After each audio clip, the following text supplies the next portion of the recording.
एक टाइम था जब मैंने YouTube पर एक वीडियो देखा। उस वीडियो में बताया जा रहा था कि सिर्फ 4 घंटे सोना सक्सेसफुल लोगों की हैबिट होती है। और उस टाइम मैंने नीट के बाद एसएससी प्रिपरेशन शुरू की थी और फ्रस्ट्रेटेड थी, कंफ्यूज थी और मुझे बस एक चीज़ चाहिए थी, अपनी लाइफ का अगला एग्ज़ाम क्लियर करना। कॉलेज भी था, कोचिंग भी थी और टाइम बहुत कम लगता था, तो मुझे लगा बस यही एक सॉल्यूशन है। और मैंने बिना सोचे समझे उस रूटीन को फॉलो करना शुरू कर दिया। लेकिन जो हुआ उसने मेरी प्रिपरेशन ही नहीं, मेरी सोच को भी बदल दिया। और अगर आप भी किसी टॉपर या यूट्यूब क्रिएटर का रूटीन ब्लाइंडली फॉलो करते तो ये वीडियो आपके लिए ही है। So hello everyone, I am Nancy Jain, recently selected as an ASO in AFHQ through SSC CGL and my fifth attempt। और आज मैं आपको अपना टाइम टेबल नहीं बताने वाली, मैं बताने वाली हूँ कैसे मैंने अपना रूटीन डिस्कवर किया और कैसे कुछ छोटी छोटी मिस्टेक्स मुझे बहुत बड़ी लेसन्स देकर गए। सिर्फ कुछ दिन 4 घंटे सोने के बाद मुझे जेन्युइनली फील होने लगा था कि मैं मेंटली अनस्टेबल हो चुकी हूँ। एक इंसिडेंट आज भी याद है। मैं आई बस से कॉलेज जा रही थी, कंडक्टर ने मुझे टिकट दिया और सही पैसे भी वापस किए। उसने मुझे 5 रुपये दिए और लेकिन मैं बार बार उसे बोल रही थी कि 10 रुपये देना चाहिए और वो बार बार बोल रहा था मैडम मैंने सही पैसे दिए हैं। और मुझे समझ ही नहीं आ रहा था कि गलती मेरी है। मेरा फोकस ख़त्म हो गया था, मेरा बिहेवियर कम्प्लीटली चेंज हो चुका था। तब मुझे रियलाइज़ हुआ प्रॉब्लम 4 घंटे की स्लीप नहीं थी, प्रॉब्लम ये थी कि मैं किसी और को कॉपी कर रही थी और वो मेरी प्रिपरेशन की सबसे बड़ी मिस्टेक थी। देखिए 4 घंटे सोना किसी के लिए काम कर सकता है, लेकिन उसका भी एक प्रोसेस होता है। आप अपने ब्रेन को एकदम से शॉक नहीं दे सकते।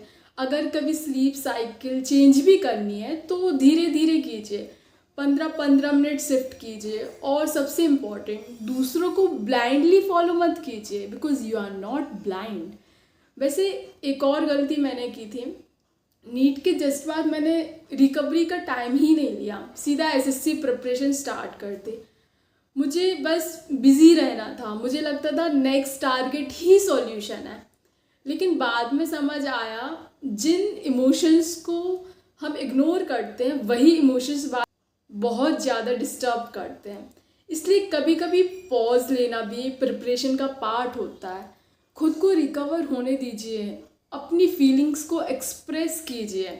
और एक बात, जब आप इमोशनली वनरेबल होते हैं तो हर किसी की एडवाइस मत लीजिए। हर इंसान आपको समझ नहीं पाता और कभी कभी लोग आपको नेगेटिव ही समझने लगते हैं।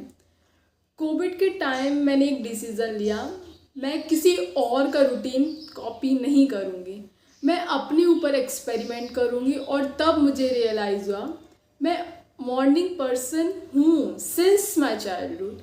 एंड मेरा फेवरेट स्टडी टाइम था सुबह लगभग 3:40। लेकिन रीज़न डिसिप्लिन नहीं था, रीज़न था सुबह डिस्ट्रैक्शन ऑलमोस्ट ज़ीरो होता था एंड फ़ोन चलाने से भी अच्छा ऑप्शन होता था दोबारा सो जाना। और शायद ये हैबिट बचपन से ही डेवलप हो गई थी। जब मैं 5th क्लास में थी and English medium school switch किया था, तब मेरे टीचर मुझे रोज़ सुबह 5 बजे उठाने आते थे एंड वो मुझे कोचिंग पढ़ाते थे। धीरे धीरे वही मेरी पर्सनैलिटी का पार्ट बन गया। लेकिन इसका मतलब ये नहीं है कि हर किसी को सुबह ही उठना है। मेरे हॉस्टल लाइब्रेरी में एक दीदी थी, वो रात में 4 बजे सोने जाती थी और लगभग हर एग्ज़ाम उन्होंने फर्स्ट अटेम्प्ट में ही क्लियर किया है। तब मुझे समझ आया मॉर्निंग पर्सन या नाइट पर्सन होना इम्पॉर्टेंट नहीं है, फोकस्ड पर्सन होना सबसे इम्पॉर्टेंट है। अब अगर रूटीन की बात करूँ तो सुबह सुबह सबसे पहले मैं मैथ्स पढ़ती थी, क्योंकि वही मेरा वीकेस्ट और सबसे टाइम कंज्यूमिंग सब्जेक्ट था।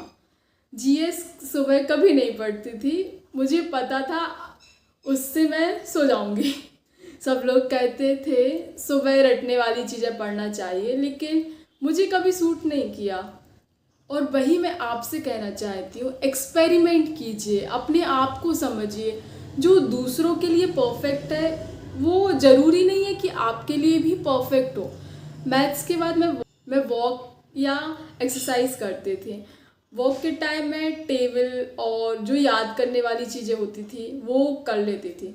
उसके बाद मंदिर जाती थी, क्योंकि मुझे लगता था लाइफ में अगर कोई कांस्टेंट है तो वो है भगवान जी। एंड देन ब्रेकफास्ट, और उसके बाद मैं रीजनिंग को थोड़ा टाइम देती थी। उसके बाद मैं रेस्ट करती थी एंड लिटरली मैं सो जाती थी। उससे नेक्स्ट हाफ डे के लिए आप रिचार्ज फील करते हो। फिर इंग्लिश एंड जीएस एंड अगर टाइम मिला तो थोड़ा मैथ्स भी कर लेती थी, अप्रोक्स 5:30 के करीब तक। उसके बाद बैडमिंटन खेलती थी एंड पेरेंट्स के साथ बात करती थी। एंड लास्ट में सोने के पहले मैं रिवाइज कर लेती थी। एंड कभी कभी कोट्स लिखना, कभी कुछ नया सीखना। एंड मेंस के टाइम कंप्यूटर, और सोने से पहले मेडिटेशन, प्रेयर या योग निद्रा, ये सब करती थी। ये परफेक्ट रूटीन नहीं है, लेकिन ये मेरा रूटीन था और मैं इसे सालों तक फॉलो कर पाई। एक और चीज़ जिसने मुझे बहुत अफेक्ट किया वो था एनवायरनमेंट। मैं लगभग 10-15 लोगों के साथ रही हूँ। कुछ रूममेट बहुत सपोर्टिव थे और कुछ के साथ एक्सपीरियंस बहुत डिफ़िकल्ट था। Late night gossips, noise and unnecessary disturbance. मैं किसी को ब्लेम नहीं कर रही हूँ, बस इतना कहना चाहती हूँ, आपका एनवायरनमेंट आपकी प्रिपरेशन को बहुत अफेक्ट करता है। अगर पॉसिबल हो तो आप अपने सराउंडिंग के साथ एक हेल्दी अंडरस्टैंडिंग बनाएं, क्योंकि अच्छी स्लीप भी प्रिपरेशन का पार्ट है। आज पीछे मुड़कर देखती हूँ तो लगता है सिलेक्शन किसी मैजिक रूटीन की वजह से नहीं आया।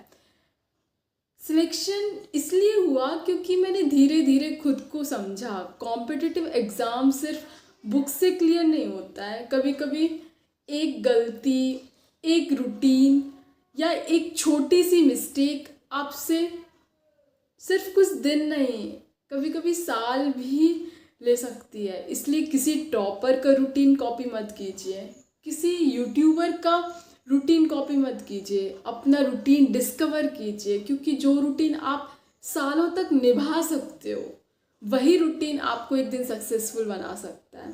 Thanks for watching. This is Nancy Jain signing off for the day and जय हिंद।